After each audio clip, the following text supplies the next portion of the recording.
Hey, welcome. This is Andy of Andy's Personal Development, and we are currently live in the breakout room. We have an amazing guest to share his expertise and his very valuable and timely information with us.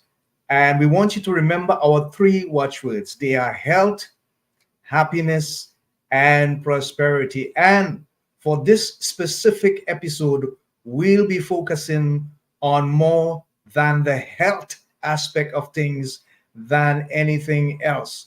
The episode is entitled The Us versus Them Paradigm with Dr. Ravi Iyer, MD. So let me give you a bit about this particular individual. He is known as the one who can make it the power for your possible. That's his brand line, the power for your possible. And Dr. Ravi R. Iyer is 2024's fastest rising speaker and expert on people first leadership and has been recognized as a thought leader and pioneer in the space of blending high performance teams and profitability with exceptionally high levels of employee satisfaction and customer service. But don't take my word for it. Stand by as we welcome Dr. Ravi Iyer into the breakout room live. Dr. Iyer, welcome. Welcome. Thank you, Andy. Glad to Thank be you here. for being with us. Glad to have you. Glad that you took the time to be with us live right here in the breakout room. So, first of all, tell us, basically, let the audience know, Dr. Iyer, when they hear the name Dr. Ravi Iyer, who do you want them to recognize? What does your name represent? What does your brand represent? Oh, that's a tough question. The I hope that my name would represent a space where they can feel safe, where they can feel where they can feel Uh-huh. uh, that they have uh, they have more options in my presence than they have when I'm not in the room. So Mm-hmm. that essentially is what I try to achieve in my Okay. work as a physician or as a person. When I walk into a room, there should be, by my presence, a clearing, an opening, such that people experience more possibilities than they thought they were having available to them. Yeah. So, so the real thing that needs to happen is a space needs to open up where they can see things more clearly than they were before, or they see things differently than what they were seeing before. Yeah. Yeah. Great. Thank you for sharing, Dr. Ravi. What drives your passion for the professional level that you have engaged in with regards to your medical expertise? Uh, for me, the purpose of my life has always been about empowerment, and I choose to do that through my work as a physician. Hmm. So the profession of being a physician is for me an instrument, a platform for the work of empowerment of people, and through this work, I myself get empowered. Right. Uh, Actually, this business of empowerment is not just mine; it is yours, it is everybody's. Life Right. has no other purpose except to be empowered. Uh, Right. except to empower people and to be empowered yourself. There's no Yeah. other there's no other purpose for existence other than that.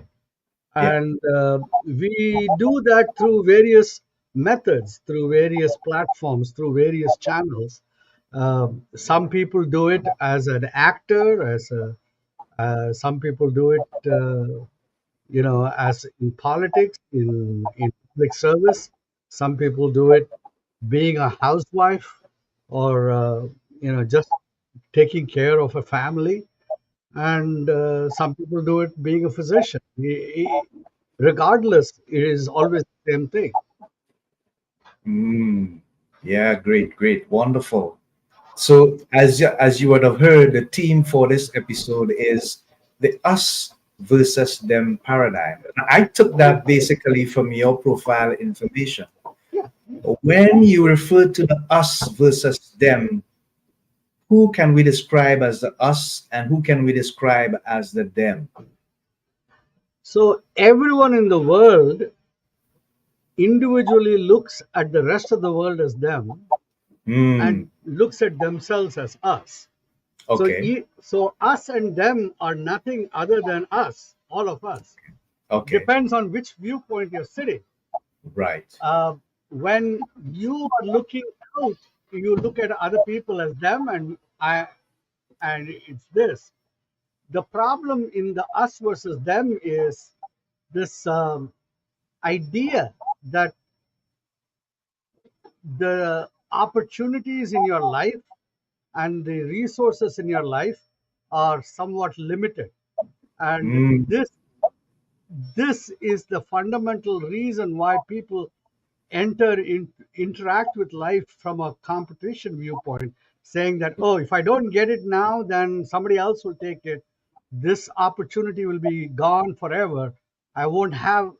So this idea of every opportunity being a limited factor and bound by space and time is the real problem that throws everyone into this us versus them paradigm. Um, Real leaders don't look at life like that. They look at life as if they are the creator of opportunities, not the consumer of opportunities. So Yeah. because of that, they don't feel in any way constrained by whatever circumstances throws at them. Everything that comes in their life, they see it as something that they can turn to their advantage. They don't see it as a limitation. But people who don't see themselves as creators of opportunity, they look at opportunity as an object, as a situation that they have to own. And if they don't grasp it, if they don't control it, they feel that they don't have any power. Wow. Yeah. Wow. I love that. Thank you so much for sharing. So let's just switch gears a little bit. And I want to ask you a question with regards to what are the challenges that you are seeing now on the horizon with regards to the power of medicine?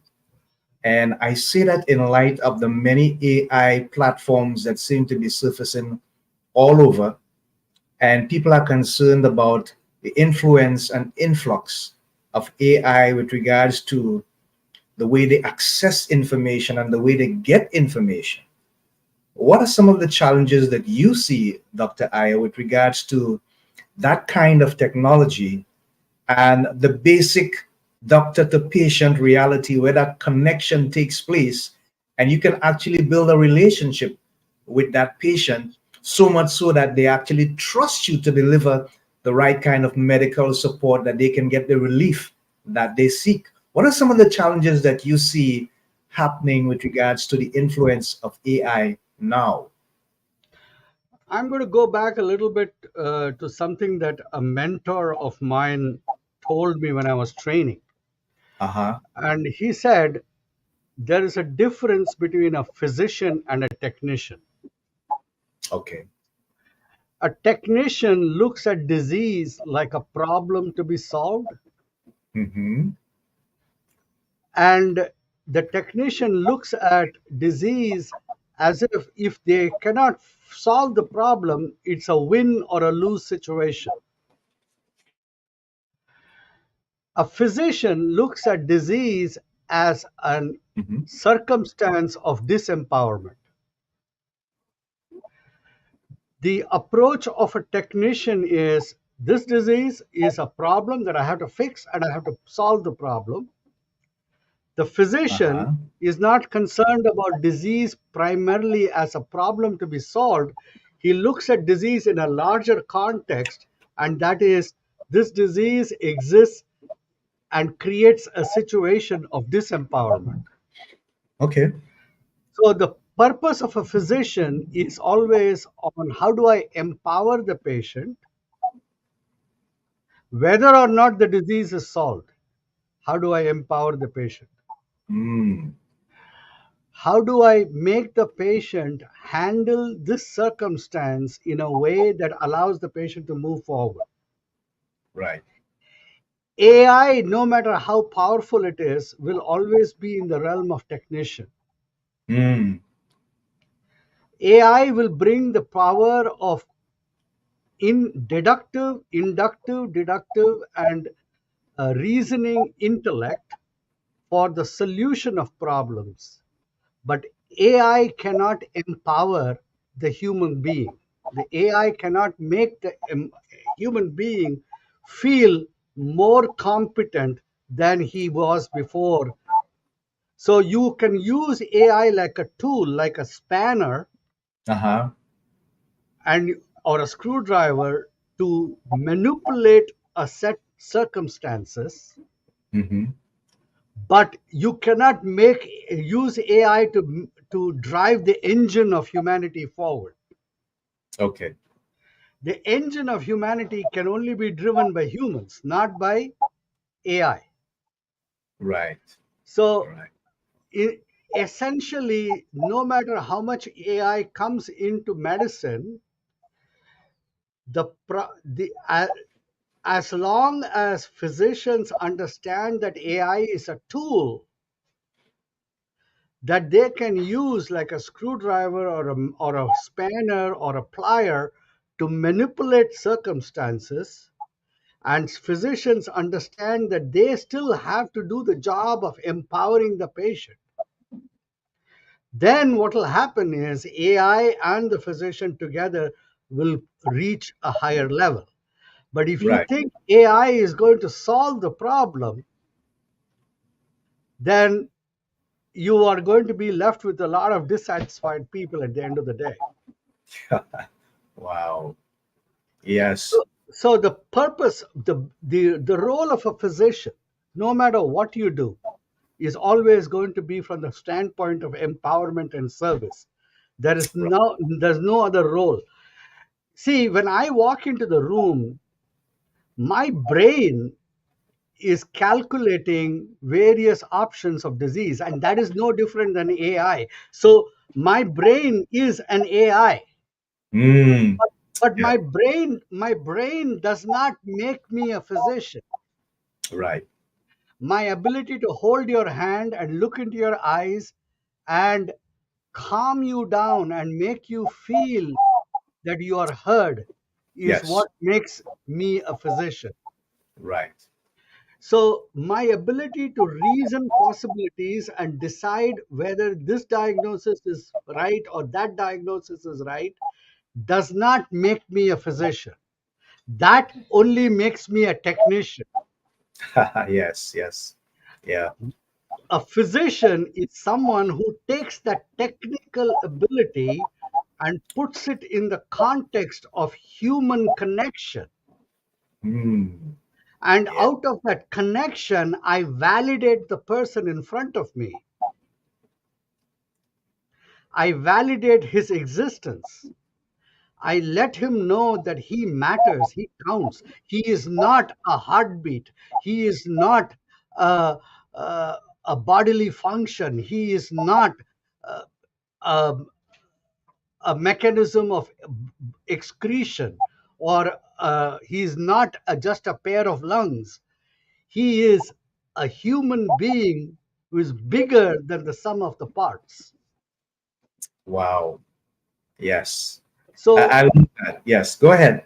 that in essence, and people, so here's the thing, even in the medical field you will have physicians who behave like technicians because they have decided, consciously or unconsciously, they have decided that they are going to stick to just the technical aspect of medicine, do their job, send out the check for the bill, and collect the money and walk to the bank. They are no longer concerned about the human being beyond that. Hmm. And you Wow. will always find physicians who fall into that role. But Yeah. those people may be wearing a white coat and calling themselves physicians. That doesn't make them a physician. Okay. To be Okay. a physician, you have to be what they are, you have to be all of them, and you have to be this person who can connect. So, a physician is something vastly bigger, much, much bigger than just the ability to solve problems. Yeah. A Wonderful. physician, a physician is a custodian of your soul. Wow. A Yeah. technician just handles your body. Wow. Wonderful. Wonderful. I salute you for the manner in which you explain the difference. It is such a huge contrast. And I support the way in which you passionately deliver that information for us as we queuing to the difference between those who are involved in AI technology and the actual physician. So, Dr. Ravi, you have been in tremendous challenging situations from time to time over the 40 years or so that you have been involved in the medical field. When it comes to situations where there is pressure and decisions need to be made on the spot, and maybe a life is hanging in the balance, or two or three, how do you maintain that focus to make the right decisions that eventually prove to be successful in the recovery of life and health? Um, the some of it is a gift, some of it is training. Right. Um, the work I do and the way I do it is different than many others of my profession. Okay. I am not saying that I am better, but I Hmm. will definitely say I am different. Okay. When I get up in the morning, I'll give you an example of what I mean by different. Hmm. When I started practice as a physician, came out of residency and I put up a shingle and I started. I did not even um, think that it would be difficult for me to start seeing patients and doing well as a physician. But one of the things I did was I used to go to sleep next to my bed with a bucket of water Wow. and a towel. Okay. And the reason for that was when I would wake up in the middle of the night because of my phone or my pager would go up, and I would pick up the phone and I would call and I'd talk, my voice, because I've just woken up from sleep, would Hmm. sound grumpy, would sound as if I was upset. Yeah. I was not upset, but it would sound like that. Yeah. To prevent that from happening, I would wet the towel in the water Hmm. and wash my face before I would answer the call. Okay. And I would do that at 2 o'clock in the morning, 3 o'clock in the morning. I would do that in a night. I would get woken up 5 or 6 times. And each of those times, I would wash my face and then take the call, answer the call, and then I would hang up and go to sleep. My patients would say, "How is it that you sound so bright as if you never sleep?" They Wow. would say, "How is it that you are always bright and cheerful? I woke you up at 2:30 in the morning and you did not sound as if you were waking up from sleep." Mm. So The reason why I give that example is you asked yourself what it takes to be calm under pressure. It Hmm. takes commitment like that. Right.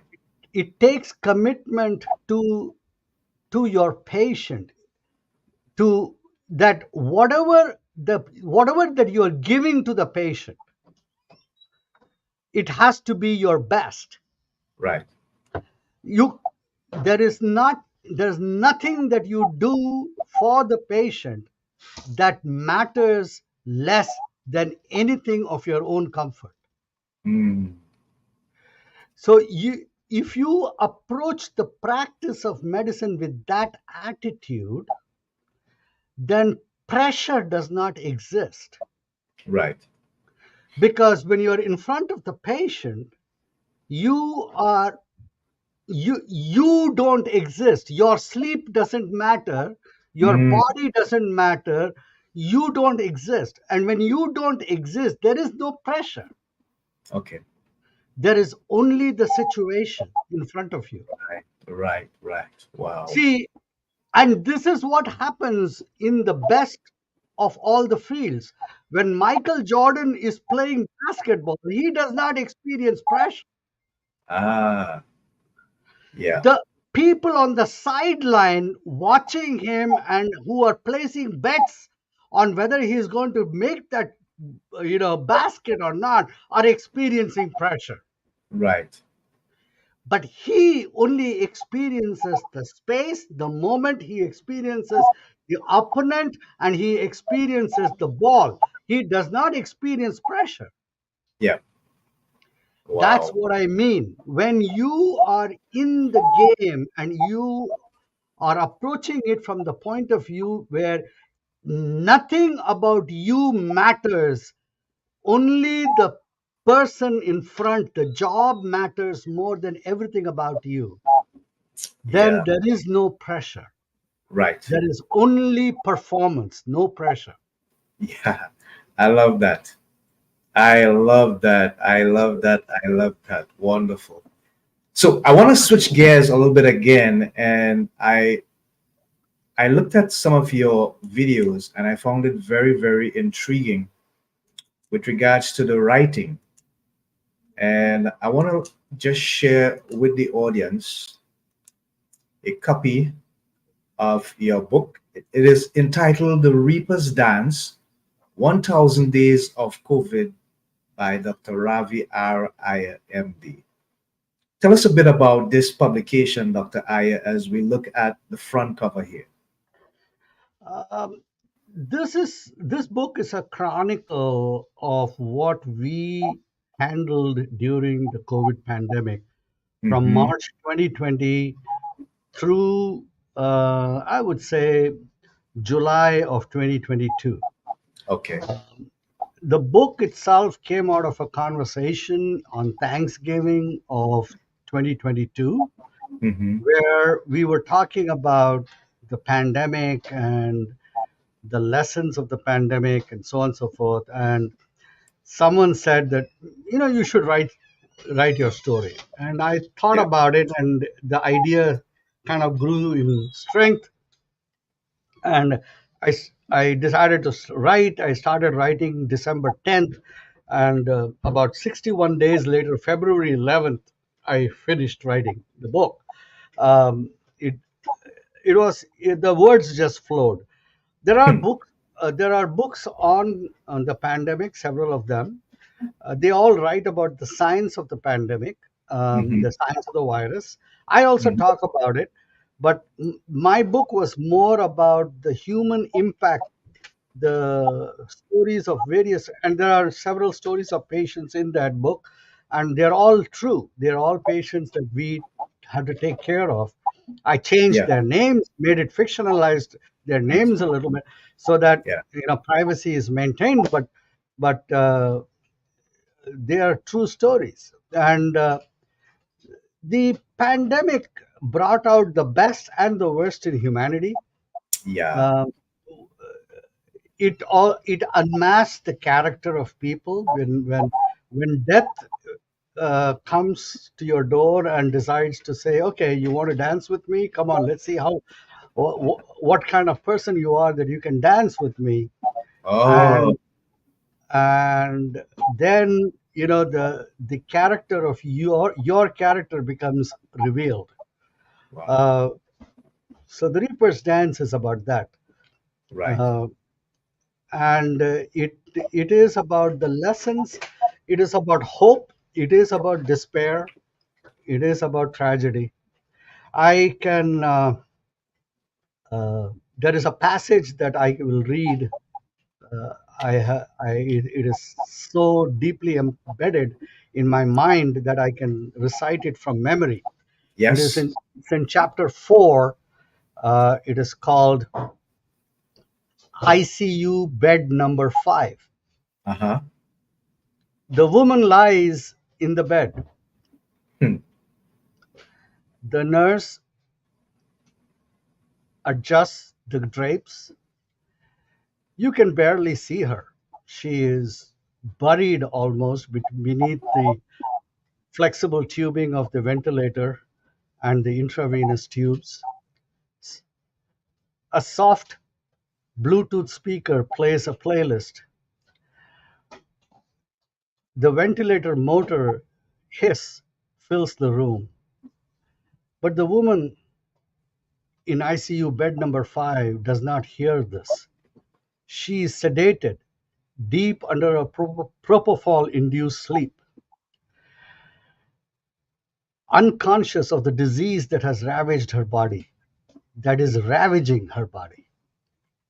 Now only the cocktail of drugs dripping through her veins is compelling her life force to remain a tenant in a body that is fast approaching the point where it will become a dwelling unfit for life.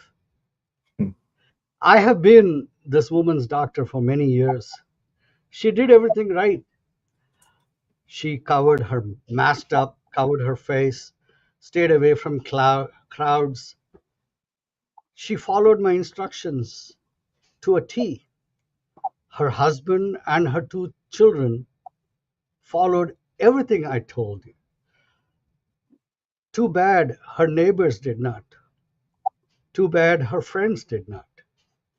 Somewhere out there, someone felt they had a greater right to their maskless breath of air than this woman.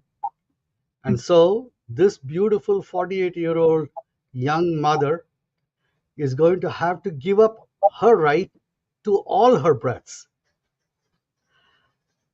A 51-year-old man is going to have to watch and say goodbye to his wife through a cell phone video.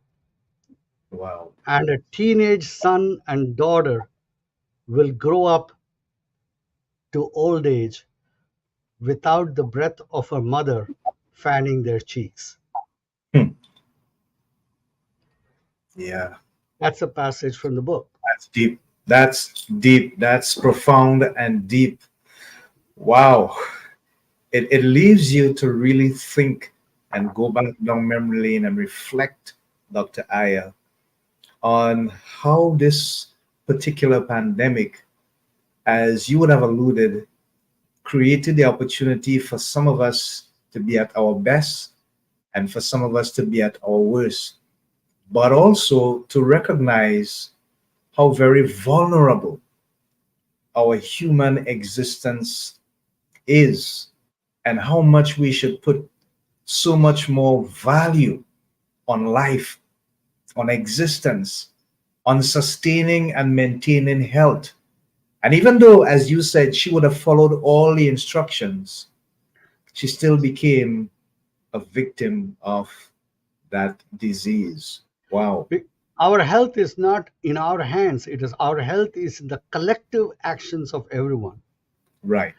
Right. So, because we are not isolated beings, we are not Yeah. living in an island. What you do impacts what I experience. So, Hmm. the pandemic displayed that. It Yeah. it it it brought out the connection, the essential connection of humanity, Right. and it is this connection when people responded to this connection as being connected, they became heroes. Right. They felt moved to come out and help each other. Right. Yeah. When people responded to this connection as they were under threat, like an us versus them, they became, their worst animal instincts came out. Hmm. Yeah. So depending on how you respond to the truth of our human connection, you either become divine or you become a devil. It doesn't matter. Yeah. Yeah. Both are in us, both exist in us. The possibility of both of us, of being the best or the worst, exists in every one of us. It Yeah. is, which wolf do you want to feed? Yes. Yes. Indeed. Indeed. Indeed. Wow. On that note, how do you distinguish the difference between a leader and someone who just wants to be part of the crowd?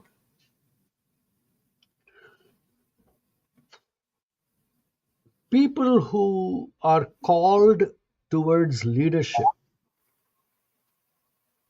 they have something in them that resonates to a higher vision of themselves with relation to the life they are living. Mm-hmm. The desire for safety and comfort is universal. Everyone wants to be comfortable. Everyone wants to be safe. Everyone wants to be protected from the unpredictability of life. Right. But regardless of that, there are always going to be a few people who are comfortable with risk, comfortable with putting themselves at stake. And these people become the Alexanders, the Genghis Khans, the Julius Caesars of the world, Mm-hmm. the Martin Luther Kings, the John F. Kennedys, the real dynamic, inspiratory people of the world. Right.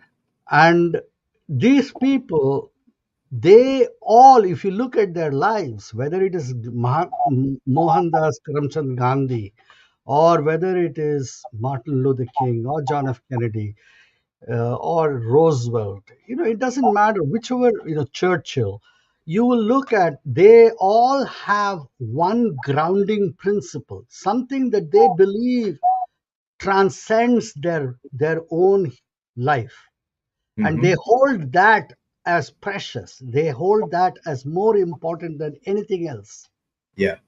and then they ground themselves in that one principle, and from there they cast forth a vision, and that vision forms the story, the narrative that brings the rest of the people to let go of whatever limitations they have, and they step forward and embrace this vision. So that is what is the, I just laid out the scenario of how leadership evolves and how leadership moves forward, but that is how it happens. Okay. People who are unable to be comfortable with the risk of that, they want the safety, they want the comfort, and Yeah. they would prefer to be the part of the crowd, and they will not be, they, just because they are part of the crowd, they won't, it is not that they can't contribute. They will say, they will ask the leader to show them the way and they will follow, but they will want to be shown the direction. Yeah. Yeah. They will not take the risk for that. Mm-hmm. Yeah. It reminds me of a quote by a first century Roman senator by the name of Pueblos Tacitus. Okay. And he would have said, the desire for safety stands against every great and noble enterprise. Yes. and you just basically epitomize that specific quote. So I resonate with it because I see the virtue in it and I understand the difference. It's a deep contrast between the leader who wants to take the risks, who is totally convicted by that passionate vision, as opposed to someone who just wants to be safely hidden in the crowd. Wow, truly amazing. Truly Yeah. amazing. Yeah. Okay, so the IPL is coming up soon, Dr. Iyer. You were born in Mumbai, is that right? Yeah. I was born in Mumbai. Yeah. Would you be supporting the Mumbai Indians this time around for the Yeah. IPL? I I don't watch too much cricket, but my wife does. Yeah. Okay, okay. And who might she be supporting? Oh, she's what is that? Chennai Kings, I think. Yeah, defending champions, Chennai Kings. Yeah, Mr. Dhoni and company. Okay, I get that. I get that. Wonderful. So, with regards to your speaking prowess and your speaking ability, how did you get involved in that in terms of that mode of expression to motivate and inspire people? uh, I I've always been a decent speaker. I'm not Yeah. this one. I I I've always been a good. In high school. We actually had formal training in Ah, public speaking. okay. So I was fortunate. I got that formal training in public speaking. So Hmm. so that has given me the skills to speak, and I was always good at writing. Ah, So language and the ability to communicate has has been natural to me. If you gave the same, if you asked me to perform mathematics, that's a different game. I would have shown myself as a complete idiot there. I'm very, very poor with math. okay. Uh, but in the realm of speaking and in the realm of communicating ideas, see, most people don't understand communication the way I see communication. Hmm. See, when I'm saying something, you are not listening to me. You are listening to what you are saying about what I am saying. There's a Yes. voice in you that takes my words and translates it. Yeah. And so when I have to communicate, I can't just say something and then walk away. Right. I have to take responsibility and I have to own your listening. I have to somehow penetrate into you and open my way into you so that that inner voice that is telling you what I am telling you, that inner voice becomes mine. Right. To do that requires me to connect. And to connect, I need to first find an inner space inside me. Yeah. I have to connect with myself. And when I connect with myself and I come in your presence, then what happens is I carry that space in me, and that space will invite you to open up, and Right. you will connect through that space. That Hmm. space is what I call the space of communion. Right. For communication to happen, first communion has to happen. Hmm. When there is communion, then there is communication. Right. People who understand communication, they understand how to commune.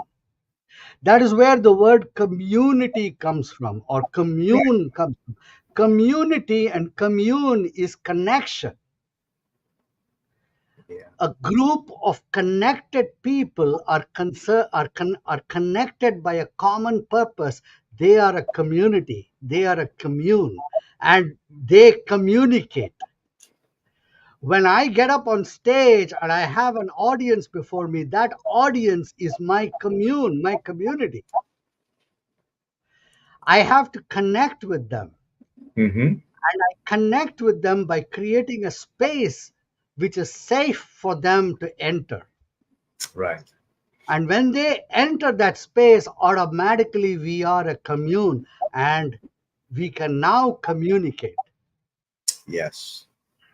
That is speaking. Speaking is always a communion. Mm. Wow.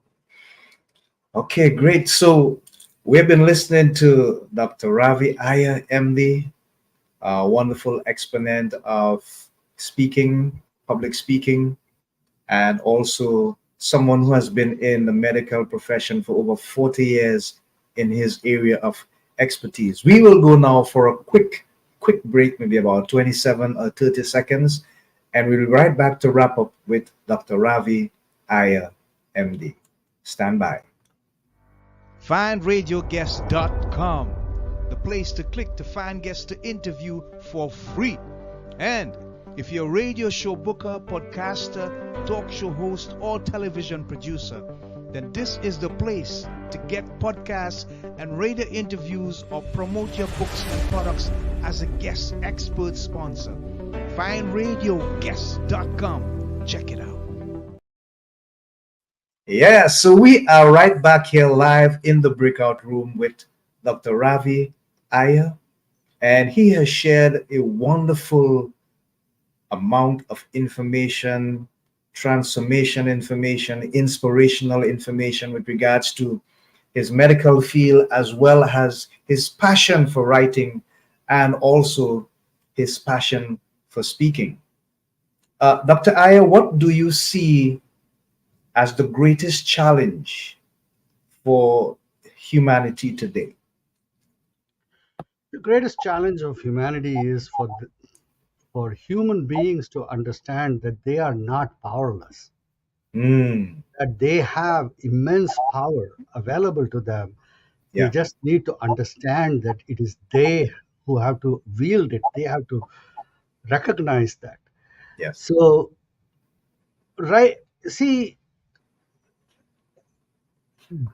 99.9% of humanity lives life as if it's a story Mm, that is spewing forth, and they are in that story, and that story tells them what reality is. But actually, if you look at it, reality is your perception of what happens to you, mm-hmm, and then that voice in your head creates a story, a judgment, an interpretation, yeah. uh, a classification of what happens to you.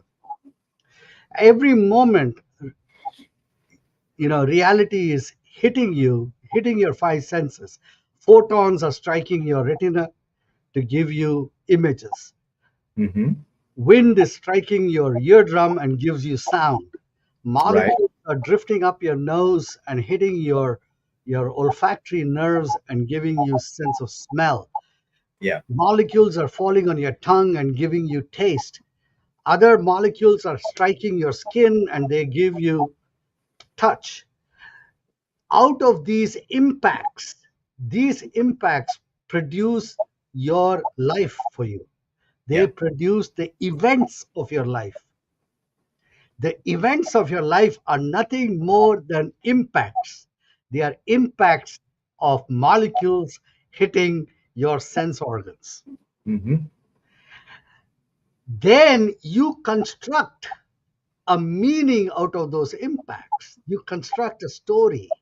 You construct the possibility of what those impacts can really mean for you. So, literally, your life is your construct.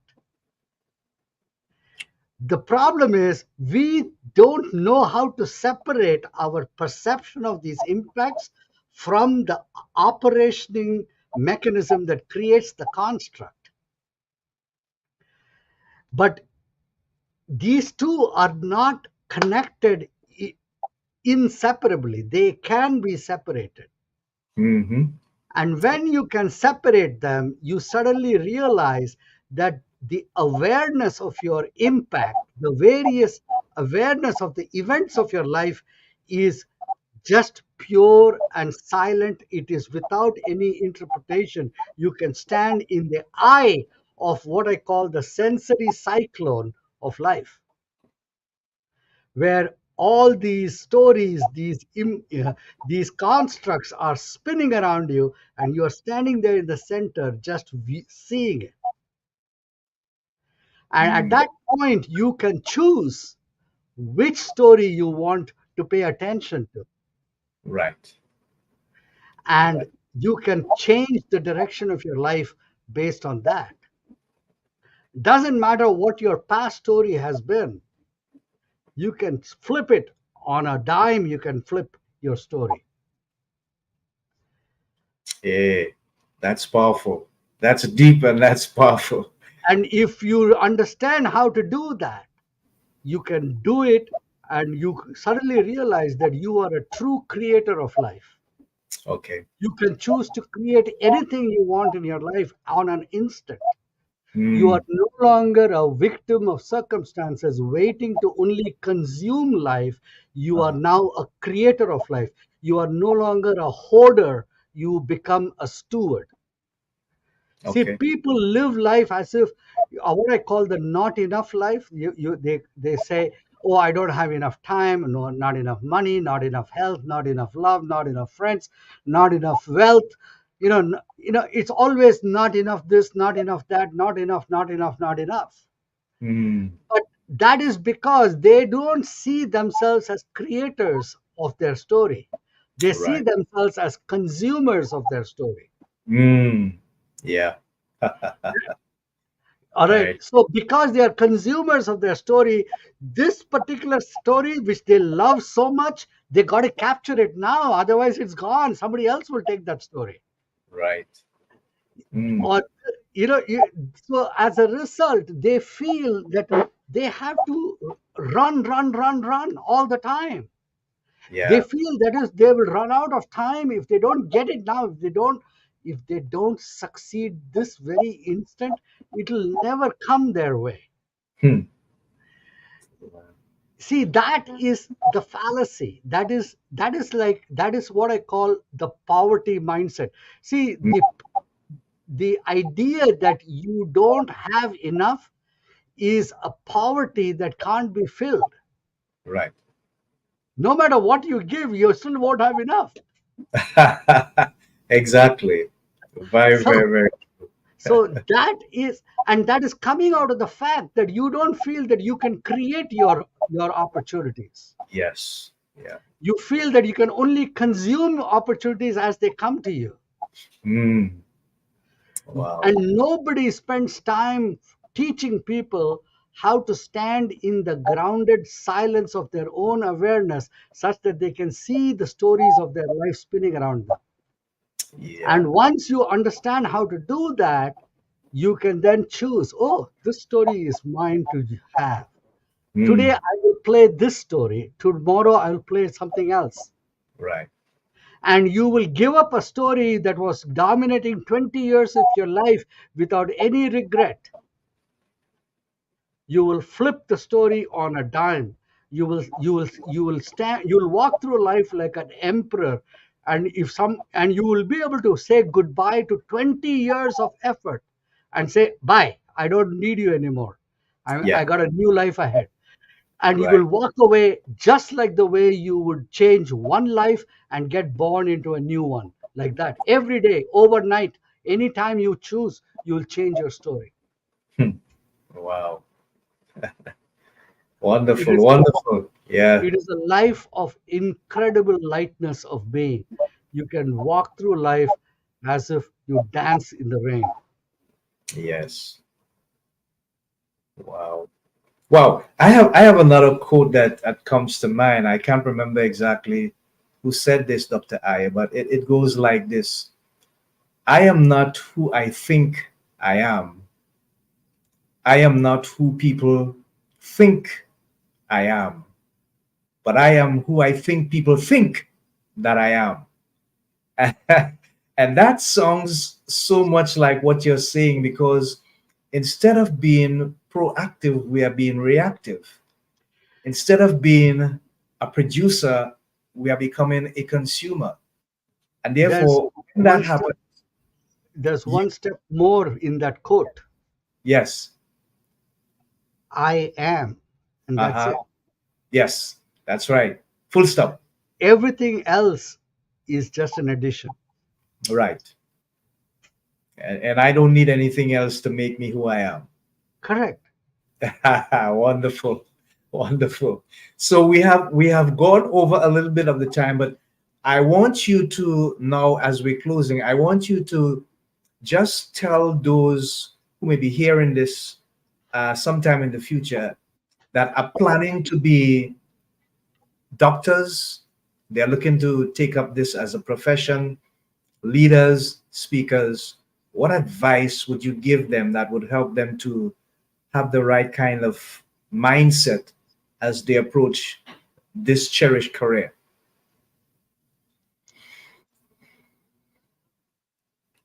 The essence of being a physician is to love life. You have to love life. If you cannot love life, if you cannot look at other people and literally fall in love with the life that they can lead, and if you cannot see yourself as enabling them to achieve that, then being a physician is really not for you. Wow. Yeah, yeah, yeah. Hmm. Okay, great, wonderful. So I'm going to put up some information there with regards to how people can make contact with you.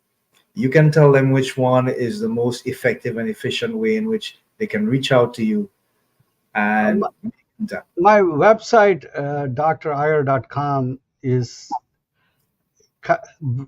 the one-stop shop. You can go to every other place that I go to or work with from that one website, driyer.com. Uh, Okay. there'll be different people coming to that website. Some to read the work I do.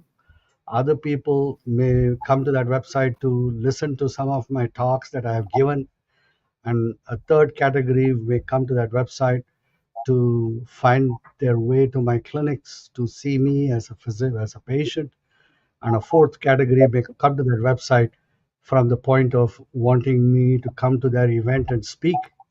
Uh, all four categories can fulfill their goals by coming to that website, www.driyer.com. Okay. Great. Wonderful. Wonderful. Thank you very much for sharing that information and for sharing this invaluable time, I think, with us. I don't think we can actually place a value on all the wonderful nuggets that you would have shared with the people. We had a couple of people moving in and out, and someone did send a thumbs up, a like, with regards to the information that you were sharing. But I know that we'll have much more with regards to the views, and I will send that information with you. So we thank you, Dr. Ravi Iyer, for being in the breakout room and for sharing your dynamic information with regards to your profession.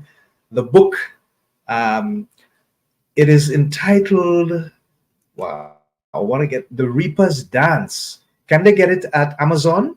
Yeah, that's where you get it. You just type in All right. Reaper's Dance or type my name in, you'll be able to pull it up. Okay, great, wonderful.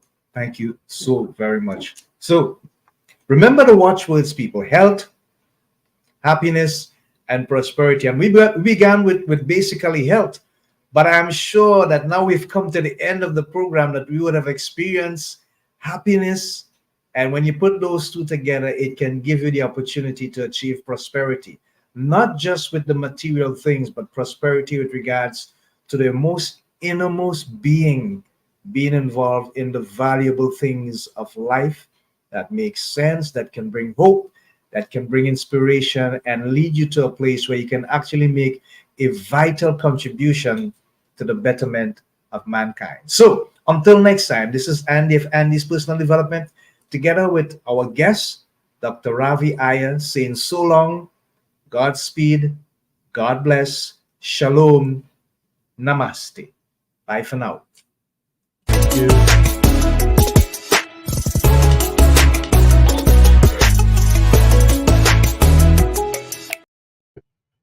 That was wonderful. Thank you.